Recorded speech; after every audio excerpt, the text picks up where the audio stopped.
more and more Inuit people are getting killed and murdered.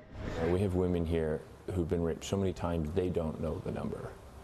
I'm Tenneriello in the west end of downtown Montreal, where the recent deaths of 2 young Inuit women is shining light on the dangerous living conditions Inuit women face here. It happened to them, and I hope it doesn't happen to me. You were there? I'm gonna go back home.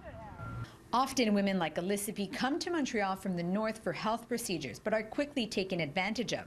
Inuit women are frequently targeted by pimps and drug dealers. Then they begin a descent into a very dark world. Us women, we go through hard times. Last year's homeless count showed there are 3,000 homeless people in Montreal. 300 are Native. 41% of the homeless Indigenous community are Inuit. Elizabeth, I've seen her sleeping back here, and usually there'll be 2 or 3 of them that'll huddle up together with blankets. Sometimes they're not too kind. They'll tell you to go out, please leave, or something like that. Okay, we're gonna go. Here I'm cold and hungry. When they want to go home, they need 2 pieces of ID for the plane, which outreach workers say is nearly impossible for people living on the street. So now you're going to have to start the process of getting them ID, and this takes usually a minimum of 2 weeks.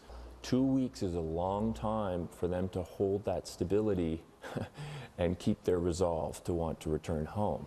One of the things outreach workers are asking for to keep these women safe is a wet shelter, which exists in Toronto and Ottawa.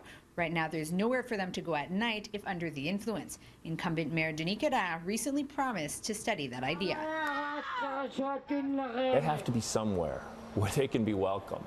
And that means individual citizens need to let go of this sense that, you know, we just leave it all in the hands of the government and